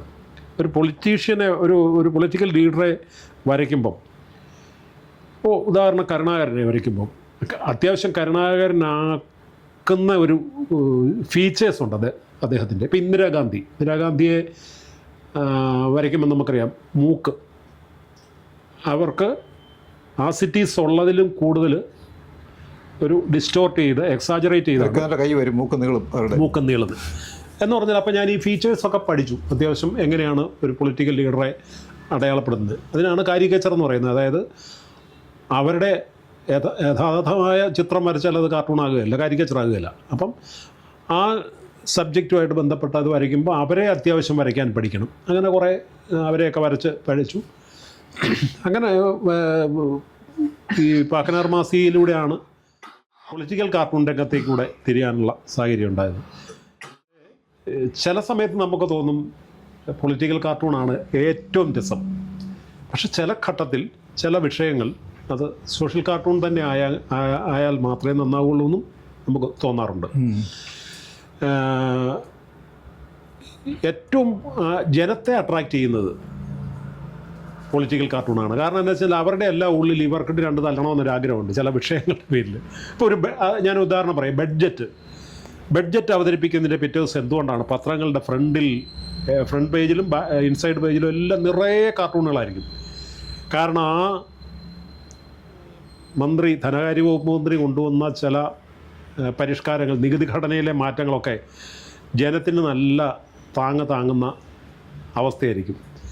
അപ്പോൾ ഇവരുടെ ഉള്ളിൽ തന്നെ ഈ മനുഷ്യനോട് ചില ദേഷ്യങ്ങൾ വരും. ആ ദേഷ്യങ്ങൾ കാർട്ടൂണിസ്റ്റ് മണത്തറിയുന്നു ആദ്യം തന്നെ, അത് കാർട്ടൂണായിട്ട് മാറുന്നു. അങ്ങനെയാണ് പണ്ട് തൊട്ടേ ഉള്ളൊരു ശീലമാണ്. ബഡ്ജറ്റ് അവതരിപ്പിച്ചാൽ പിറ്റേ ദിവസത്തെ പത്രത്തിൽ ധനകാര്യമന്ത്രിയായിട്ട് ബന്ധപ്പെട്ട ഒരു 10 കാർട്ടൂണെങ്കിലും കാണും. ചെറിയ ചെറിയ ആശയങ്ങളായിരിക്കും. അങ്ങനെയാണ്. അത് റീഡബിലിറ്റിയുടെയും കൂടെ ഒരു ഇതാണ്. എങ്ങനെ ഈ റീഡർ ഫ്രണ്ട്ലി ആക്കുക. ഈ ധനകാര്യ മാനേജ്മെൻറ്റ് ആൾക്കാർക്ക് അത്ര ഇഷ്ടമുള്ളൊരു വിഷയമല്ലാത്ത ആ സംഗതിയെ റീഡർ ഫ്രണ്ട്ലി ആക്കി മാറ്റുന്നതിൻ്റെ ഒരു ഇല്ലസ്ട്രേഷൻ ഉണ്ടായ ആൾക്കാർക്ക് കുറച്ചുകൂടെ കൗതുകം ഉണ്ടാകും. കാർട്ടൂൺ അക്കാഡമിയെ കുറിച്ചുള്ള അഭിപ്രായമാണ്. കാർട്ടൂൺ അക്കാഡമി കേരളത്തിലെ കാർട്ടൂണിസ്റ്റുകളുടെ ഒരു സ്വതന്ത്ര കൂട്ടായ്മയെന്ന് പറയാം. ഒരുപക്ഷെ ഇന്ത്യയിലെ ആദ്യത്തെ ഒരു സംരംഭം എന്ന് പറയാവുന്ന രീതിയിൽ 1980 കാലഘട്ടത്തിൽ തുടക്കം കുറിച്ച പ്രസ്ഥാനമാണ്. ഇന്നും വളരെ സജീവമായിട്ട് വ്യത്യസ്തമായ പരിപാടികളുമായി. ഒരിക്കൽ കാർട്ടൂൺ അക്കാഡമിയുടെ ആഭിമുഖ്യത്തിൽ രാഷ്ട്രപതി ഭവനിൽ വരെ പ്രദർശനം സംഘടിപ്പിക്കാൻ നമുക്ക്, അതും കേരള സർക്കാരിൻ്റെ നേതൃത്വത്തിൽ, കേരള സർക്കാരുമായിട്ട് സഹകരിച്ച് ആ പരിപാടി വെക്കാൻ പറ്റി. അതൊരു ഒരു പുതിയ കണ്ടെത്തൽ കൂടിയായിരുന്നു അത്. കാരണം നമ്മുടെ PKS കുട്ടി എന്ന് പറയുന്ന കാർട്ടൂണിസ്റ്റ്, നമ്മുടെ ബംഗാൾ ആനന്ദ ബസാർ പത്രികയിലൊക്കെ കാർട്ടൂണിസ്റ്റ് ആയിരുന്ന ആ മനുഷ്യൻ, അതായത് ബംഗാൾ ഭാഷയിൽ ഒരു പത്രത്തിൽ എങ്ങനെ ഒരു മലയാളി കാർട്ടൂൺ വരച്ചതെന്നുള്ളൊരു ചോദ്യം പോലും ഉണ്ട് അവിടെ. അദ്ദേഹം ഇംഗ്ലീഷിലാണ് വരച്ചിരുന്നത്. അവിടെയുള്ള ആർട്ടിസ്റ്റ് ബംഗാളി അറിയാവുന്ന ആളത് ബംഗാളിയിലാക്കി ആയിരുന്നു. അന്ന് അദ്ദേഹവും അന്നത്തെ അവിടുത്തെ PCC അധ്യക്ഷനായിരുന്ന പ്രണാബ് കുമാർ മുഖർജി, അദ്ദേഹവും വളരെ അടുത്ത ബന്ധം പുലർത്തിയിരുന്നവരായിരുന്നു. ഒരിക്കലും ഈ പ്രണാബ് കുമാർ മുഖർജി ഒരു സ്ഥിരം ക്രോണിക് പൈപ്പ് വലിക്കാരനായിരുന്നു, നമ്മുടെ ഈ പുകവലി. അപ്പോൾ ഈ സ്ഥിരമായി കുട്ടിസാറിൻ്റെ കാർട്ടൂണുകൾ ആനന്ദ ബസാർ പത്രികയുടെ ഫ്രണ്ട് പേജിൽ പൈപ്പ് കടിച്ചു വലിച്ച് നിൽക്കുന്ന കാരിക്കേച്ചറുകൾ നിരന്തരം വന്ന് ഒരു സുപ്രഭാതത്തിൽ ഇദ്ദേഹം ഇത് കണ്ട് സായി കേട്ട് പൈപ്പ് വലി നിർത്തിയെന്ന് പോലും ഉള്ള ഒരു വാർത്തയുണ്ട്. അപ്പോൾ അവർ തമ്മിലുള്ള ഒരു ബന്ധം മുൻനിർത്തി പ്രണാബ് കുമാർ മുഖർജി രാഷ്ട്രപതി ആയപ്പോൾ ഈ കുട്ടിസാറ് ആ കാലയളവിൽ അമേരിക്കയിൽ വെച്ച് പെട്ടെന്ന് മരിക്കുന്നു. അപ്പോൾ അദ്ദേഹത്തിന് ഒരു ട്രിബ്യൂട്ട് എന്നുള്ള നിലയിൽ ഇവർ തമ്മിലുള്ള ബന്ധം, അതായത് ശങ്കറും നെഹ്റുവും തമ്മിലുള്ള ബന്ധത്തിൻ്റെ ഒരു തുടർച്ച എന്ന് പറയാവുന്ന രീതിയിൽ ഒരു രാഷ്ട്രപതിയും ഒരു പൊളിറ്റിക്കൽ കാർട്ടൂണിസ്റ്റും തമ്മിലുള്ള ബന്ധം അത് മുൻനിർത്തിയാണ് ഞങ്ങൾ കാർട്ടൂൺ പ്രണാം എന്ന പേരിൽ ഇന്ത്യയിലെ എല്ലാ സംസ്ഥാനത്തു നിന്നുമുള്ള കാർട്ടൂണിസ്റ്റുകളുടെ കാരിക്കേച്ചറുകൾ, പ്രണാബ് കുമാർ മുഖർജിയുടെ കാരിക്കേച്ചറുകൾ അത് പുസ്തകമാക്കി. അപ്പോൾ അതിൻ്റെ പ്രദർശനം അവിടെ വെച്ചു. അത് നമ്മുടെ കുട്ടിസാറിനുള്ള ട്രിബ്യൂട്ടാക്കി മാറ്റി. അപ്പം കാർട്ടൂൺ പ്രണാം എന്ന ആ ടൈറ്റിലിൽ തന്നെ പ്രണാബ് മുഖർജിക്കുള്ള പ്രണാമവും കുട്ടിസാറിൻ്റെ 1ാം ചരമവാർഷികത്തിന് അദ്ദേഹത്തിനുള്ള പ്രണാമവും, അങ്ങനെ ആ പരിപാടി നമ്മൾ രാഷ്ട്രപതി ഭവനിൽ സംഘടിപ്പിക്കുകയായിരുന്നു. അങ്ങനെ വ്യത്യസ്തമായ പരിപാടികളിലൂടെ ഒരിക്കൽ കാർട്ടൂൺ അക്കാഡമിയുടെ നേതൃത്വത്തിൽ DC ബുക്സ് പ്രസിദ്ധീകരിച്ച ആനവരെന്നും പറഞ്ഞുകൊണ്ടൊരു പുസ്തകം, ആനകളെക്കുറിച്ചുള്ള ലോകത്തെ കാർട്ടൂണിസ്റ്റുകളും ചിത്രകാരന്മാർ വരച്ച കാർട്ടൂണുകളുടെ സമാഹാരം, അതിൻ്റെ റിലീസിങ് നടത്തിയതുപോലെ ഒരു ആനയെ കൊണ്ടാണ്. എറണാകുളത്ത് ദർബാർ ഹാൾ മറൈൻ ഡ്രൈവിൽ വെച്ച് ആ പുസ്തകത്തിൻ്റെ പ്രകാശനം നടത്തിയ ഒരു ആന ഈ പുസ്തകത്തിൻ്റെ കെട്ട് ഉയർത്തിയായിരുന്നു. അതുപോലെ തന്നെ ആനകളെ സംബന്ധിച്ചുള്ള ഒരു പരിപാടിക്ക് പോലും അതൊരു നിമിത്തമായി. അത് കൈരളി ചാനലുമായി ബന്ധപ്പെട്ട ഒരു പരിപാടിയായിരുന്നു. ആനക്കാരി കറക്റ്റ്, താങ്കൾ അതിപ്പോഴും ഓർത്തിരിക്കുന്നു. അപ്പോൾ അതാണ് ആ പരിപാടി ഉണ്ടാക്കിയ ഒരു ഇമ്പാക്റ്റ്. അതാണ് ആനക്കാര്യം. അതും ഈ പറഞ്ഞ പോലെയാണ്. എങ്ങനെ ബാങ്കിൽ ജോലി ചെയ്തുകൊണ്ട് 10-28 എപ്പിസോഡ് ഒരു ചാനലിൽ ഈ ആനകളെക്കുറിച്ചുള്ള ഡോക്യുമെൻ്ററിക്ക് സഹകരിച്ചതെന്ന് പലരും എന്നോട് അത്ഭുതത്തോടെ ചോദിക്കാറുണ്ട്. അപ്പോൾ അതെന്ന് വെച്ചാൽ ഞാൻ ഈ എൻ്റെ 2-3 സുഹൃത്തുക്കൾ ചേർന്നാണ് ആ ഡോക്യുമെൻ്ററി സംവിധാനം ചെയ്തതും നിർമ്മിച്ചതും. അപ്പോൾ അതിൻ്റെ സ്ക്രിപ്റ്റിങ് ഞാനായിരുന്നു ചെയ്യുന്നത്. അപ്പോൾ അതിനകത്ത് ഒരു എപ്പിസോഡ് ചിത്രകലയിലെ കാർട്ടൂണിലെ ആന എന്നുള്ളതായിരുന്നു. 28 എപ്പിസോഡാണ് കൈരളി ചാനലിൽ, അത് 28 ആഴ്ചകളിലൂടെ അത് പ്രേക്ഷകർ കണ്ടത്. അപ്പോൾ അതിനകത്ത് ഈ ഒരു എപ്പിസോഡ് കാർട്ടൂണുമായിട്ട് റിലേറ്റഡ് ആയതുകൊണ്ട് DC ബുക്സിൽ നിന്ന് രവി DC തന്നെ പറഞ്ഞ ഒരു സജഷനായിരുന്നു, ആനകളെക്കുറിച്ചുള്ള ഒരു കാർട്ടൂൺ ബുക്കിന് സ്കോപ്പുണ്ട്. അങ്ങനെയാണ് നമ്മൾ ആ ആനകളെക്കുറിച്ചുള്ള കാർട്ടൂൺ ബുക്ക് ആന വര എന്ന പേരിൽ തയ്യാറാക്കുന്നത്. താങ്കൾ എഴുതിയിട്ടുള്ള പുസ്തകങ്ങൾ, കിട്ടിയിട്ടുള്ള അവാർഡുകൾ? പുസ്തകങ്ങൾ 3 പുസ്തകങ്ങൾ, അത് കാർട്ടൂൺ റിലേറ്റഡ് ആണ്. ഒന്ന്, ഞാൻ ഈ പലപ്പോഴും സ്കൂൾ കോളേജ് തലങ്ങളിൽ കുട്ടികൾക്ക് ക്ലാസ് എടുക്കാൻ പോകും. അതിന് ഞാൻ തന്നെ ഇട്ടിരിക്കുന്ന കാർട്ടൂൺ കളരി എന്നാണ്. ഞാൻ പലപ്പോഴും ശ്രദ്ധിച്ചിട്ടുള്ളത്, ഈ കുഞ്ഞുങ്ങൾക്ക് കാർട്ടൂൺ അവർ പ്രിൻ്റ് ചെയ്ത് കാണുന്നതിലും അവരുടെ ഉള്ളിലേക്ക് ഇംപ്രിൻ്റ് ചെയ്യപ്പെടുന്നത് അവരുമായിട്ടൊരു ഇൻട്രാക്ഷനിലൂടെ ഇതിൻ്റെ ക്ലാസ്സിലൂടെ ഇതിനെക്കുറിച്ച് പറഞ്ഞ് കൊടുക്കുമ്പോഴാണ്. അപ്പോൾ അതൊരു കളരിയായിട്ട്, കാർട്ടൂൺ കളരി എന്നുള്ള ലേബലിൽ, അപ്പോൾ അതേ പേരിൽ തന്നെ ഞാൻ സാഹിത്യ പ്രവർത്തക സഹകരണ സംഘത്തിന് വേണ്ടിയിട്ട് കുഞ്ഞുങ്ങൾക്ക് വേണ്ടിയിട്ട് അറിവൂഞ്ഞാൽ പരമ്പര എന്ന ഒരു സീരീസ് അവരിറക്കി. അപ്പോൾ അതിനകത്ത് കാർട്ടൂണിനെ കുറിച്ചുള്ള ആ ഒരു പുസ്തകം ഞാൻ തയ്യാറാക്കി. ആ പേരും കാർട്ടൂൺ കളരി എന്നുള്ളതായിരുന്നു. അതിന് പുറമെ വിവിധ പത്രങ്ങൾക്ക് വേണ്ടിയിട്ട്, അതായത് മലയാള മനോരമ, മാതൃഭൂമി, ദീപിക, മെട്രോ വാർത്ത, ഇങ്ങനെയുള്ള പത്രങ്ങൾക്ക് വേണ്ടിയിട്ട് 4 പതിറ്റാണ്ടോളം ഉള്ള കാലയളവിൽ വരച്ച പൊളിറ്റിക്കൽ കാർട്ടൂണുകളുടെയും തിരഞ്ഞെടുത്ത സോഷ്യൽ കാർട്ടൂണുകളുടെയും ഒരു കളക്ഷൻ, ആകൃതി വികൃതി എന്ന പേരിൽ. അത് ഞാൻ ഈ മാതൃഭൂമിയുടെ നർമ്മഭൂമിയിൽ കൈകാര്യം ചെയ്തിരുന്ന പങ്ക്തിയുടെ പേര് ആകൃതി വികൃതി എന്നായിരുന്നു. അതേ പേരിൽ തന്നെയാണ് ആ പുസ്തകം തയ്യാറാക്കുക. അപ്പോൾ ആ പുസ്തകത്തിൻ്റെ ഒരു പ്രത്യേകത എന്ന് വെച്ച് കഴിഞ്ഞാൽ, നമ്മൾക്ക് ഈ പലപ്പോഴും കാർട്ടൂൺ ടൈം ബൗണ്ടഡാണ്, ഏതെങ്കിലും ഒരു കാലത്തിൻ്റെ ഒരു പ്രതീകവൽക്കരണമാണ് അതിനകത്ത്. അപ്പോൾ കുറേ നാൾ കഴിയുമ്പോൾ ഇത് സ്റ്റൈലായി പോകും. നമുക്ക് ആ വിഷയം എന്താണ് എന്നുള്ളത് ഒരു പക്ഷേ അപ്പോൾ അത് റിലേറ്റ് ചെയ്യുന്നില്ലെങ്കിൽ ഈ കാർട്ടൂൺ ഒരു ജീവൻ ഉണ്ടാകുകയില്ല. അപ്പോൾ ഞാൻ തിരഞ്ഞെടുത്ത കാർട്ടൂണുകൾക്കെല്ലാം ഫുട് നോട്ടുകൂടെ കൊടുത്തു, ഓരോ കാലയളവിൻ്റെ ആ ഇൻസിഡൻറ്റ്, അത് വരയ്ക്കാൻ ഇടയാക്കിയ സാഹചര്യം, അതൊരു വ്യത്യസ്തമായ, അപ്പം തിരിച്ചറിയേണ്ട കാർട്ടൂണുകളും ചിരിച്ചറിയേണ്ട വിഷയങ്ങൾ, അങ്ങനെ അതിൻ്റെ ഒരു സബ് ടൈറ്റിലൂടെ ഞാൻ കൊടുത്തിരുന്നു. അത് വളരെ ശ്രദ്ധിക്കപ്പെട്ടു. അപ്പോൾ അങ്ങനെ 3 ബുക്കുകൾ, ഒന്ന് ഈ കാർട്ടൂൺ കളരി, ആകൃതി വികൃതി, അതേപോലെ ഈ ആനകളെക്കുറിച്ചുള്ള കാർട്ടൂൺ കളക്ഷൻ. അവാർഡുകൾ കുറേ ഉണ്ട്. അവാർഡുകൾ കുറേ ബഹുമതികൾ കിട്ടിയിട്ടുണ്ട്. അതിനകത്ത് നാട്ടിൽ നിന്ന് കേരളത്തിൻ്റേതായ, ഇപ്പം നമ്മുടെ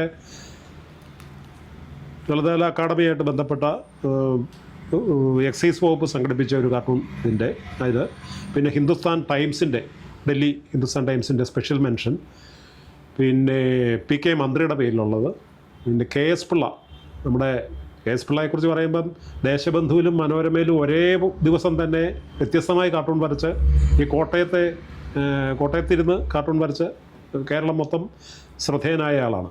അദ്ദേഹത്തിൻ്റെ പേരിലുള്ള പുരസ്കാരം. പിന്നെ മുതുകുളം കളിത്തട്ടിൻ്റെ പുരസ്കാരം, കാർട്ടൂണിസ്റ്റ് KV കേരളവർമ്മ പുരസ്കാരം, ബാംഗ്ലൂരിൽ നിന്നുള്ള മായ കമ്മത്ത് സ്മാരക പുരസ്കാരം. അതൊരു പ്രത്യേക, ഇതിൽ നിന്നൊക്കെ വേറിട്ട് നിൽക്കുന്ന ഒരു പുരസ്കാരം. കാരണം ഇന്ത്യൻ എക്സ്പ്രസിൻ്റെ കാർട്ടൂണിസ്റ്റായിരുന്നു മായ കമ്മത്ത്. മായ കമ്മത്ത് മരിക്കുന്നത് ക്യാൻസർ ബാധിച്ച. അപ്പം നമുക്കറിയാം, ഈ കാർട്ടൂൺ എന്ന് പറയുന്നത് ഒരു പുരുഷ കേന്ദ്രീകൃത കലാരൂപമാണെന്ന് പറയും. പലപ്പോഴും സ്ത്രീകൾ കുറവാണ്. അവിടെ ഒരു ശ്രദ്ധേയമായ അടയാളപ്പെടുത്തലായിരുന്നു മായ കമ്മത്ത്. ആ മായ കമ്മത്തിൻ്റെ പേരിലുള്ള, അതായത് ഈ കേരള കാർട്ടൂൺ അക്കാദമി പോലെ തന്നെ ബാംഗ്ലൂരിലെ കാർട്ടൂണിസ്റ്റുകളുടെ ഇന്ത്യൻ ഇൻസ്റ്റിറ്റ്യൂട്ട് ഓഫ് കാർട്ടൂണിസ്റ്റ് എന്ന് പറയുന്ന ഒരു പ്രസ്ഥാനമുണ്ട്. അവരുടെ അംഗവും കൂടിയായിരുന്നു ഈ മായക്കമ്പത്ത്. അപ്പോൾ അവരുടെ പേരിലുള്ള ദേശീയ കാർട്ടൂൺ പുരസ്കാരമാണത്. അങ്ങനെ പിന്നെ കാർട്ടൂണിസ്റ്റ് നാഥൻ പുരസ്കാരം, അങ്ങനെ കുറേ ബഹുമതികൾ ലഭിച്ചിട്ടുണ്ട്. വീട്ടുകാരുടെ കാര്യം എന്ന് പറഞ്ഞാൽ കൊള്ളാം. വീട്ടുകാരുടെ കാര്യം നമ്മൾ അമ്മയച്ഛൻ്റെയും പറഞ്ഞു. മക്കള് 3 ആമ്പിള്ളേരാണ്. ഭാര്യ ആയുർവേദ ഡിപ്പാർട്ട്മെൻറ്റിലായിരുന്നു, റിട്ടയർ ചെയ്തു. ഭാര്യയെ പ്രത്യേകം മെൻഷൻ ചെയ്യണം. കാരണം എന്ന് വെച്ച് കഴിഞ്ഞാൽ ഭാര്യയുടെ എന്താ പറയുന്നത്, നല്ല പരിചരണം ഉള്ളതുകൊണ്ടാണ് നമ്മൾ കാർട്ടൂണിസ്റ്റായിട്ട് നിലനിൽക്കുന്നത്. കാരണം ഈ സ്ത്രീകൾക്ക് പലപ്പോഴും ഹ്യൂമർ നമ്മൾ ആണുങ്ങളെ പോലല്ല, പെട്ടെന്ന് കത്തുകയില്ല, ട്യൂബ്ലൈറ്റാണ്. അപ്പോൾ നമ്മളൊരു എന്നാൽ പോലും ഞാൻ ഈ ചില കാർട്ടൂണുകൾ എടുത്ത് കാണിക്കും. കാരണം ഒരു ജാമ്യം എടുക്കല ഈ ചില വിഷയങ്ങളുണ്ടായി ജീവിതത്തിൽ ഈ കാർട്ടൂൺ വരച്ചതിൻ്റെ പേരിൽ. അപ്പോൾ ഈ ഭാര്യ എന്നോട് ഓരോ കാർട്ടൂൺ വരയ്ക്കുമ്പോഴും വന്ന് സമയമുണ്ടെങ്കിൽ വന്ന് നോക്കും, പ്രശ്നം ഉണ്ടാക്കുന്ന വല്ലതും ഉണ്ടോ. ഇനിയിപ്പം ഹാർഡ് കോപ്പി കണ്ടില്ലെങ്കിൽ കമ്പ്യൂട്ടറിലെങ്കിലും നോക്കും. അപ്പം പ്രശ്നം ഉണ്ടായാൽ അവളൂടെ അത് പ്രശ്നത്തിലാവും എന്നുള്ളതുകൊണ്ട്. അപ്പം മക്കൾ 3 മക്കളിൽ മൂത്തവൻ ഡോക്ടറാണ്, സർജനാണ്. രണ്ടാമൻ എൻജിനീയർ, മൂന്നാമൻ ആർക്കിടെക്റ്റാണ്. പക്ഷേ പുള്ളി ഇടയ്ക്ക് വെച്ച് അത് മതിയാക്കിയിട്ട് ഗ്രാഫിക് ഡിസൈൻ്റെ മാസ്റ്റേഴ്സ് ചെയ്തു. അദ്ദേഹവും കാർട്ടൂണിസ്റ്റ് കൂടിയാണ്. അപ്പോൾ ഈ 2 മേഖലയിൽ അദ്ദേഹം ഇന്നിപ്പം തെളിഞ്ഞു വരുന്നു. കാർട്ടൂണിൽ പല സമ്മാനങ്ങളും ലഭിച്ചിട്ടുണ്ട്. അപ്പം ലെഗസി അദ്ദേഹം വഴിയാണ് മുന്നോട്ട് പോകുന്നത്. അങ്ങനെ നിൽക്കുന്നു. മൂത്ത മോൻ്റെ വിവാഹം കഴിഞ്ഞു, അവരും ഡോക്ടറാണ്. ഈ ആർട്ടിഫിഷ്യൽ ഇൻ്റലിജൻസ് കാർട്ടൂണിൻ്റെ ഭാഗമാണോ? ആർട്ടിഫിഷ്യൽ ഇൻ്റലിജൻസ് ആ പേര് കേൾക്കുന്ന പോലെ തന്നെ ആർട്ടിഫിഷ്യലാണ്. പക്ഷെ അത് കാർട്ടൂണിന് നല്ലൊരു ഉപയോഗം. കാർട്ടൂണ് നല്ല എന്തിനും ഉപയോഗിക്കാമല്ലോ. നമ്മളുടെ ജീവിതവുമായിട്ട് ബന്ധപ്പെട്ട ഏത് മേഖലയ്ക്കും ആർട്ടിഫിഷ്യൽ ഇൻ്റലിജൻസ് ഉപയോഗിക്കാം.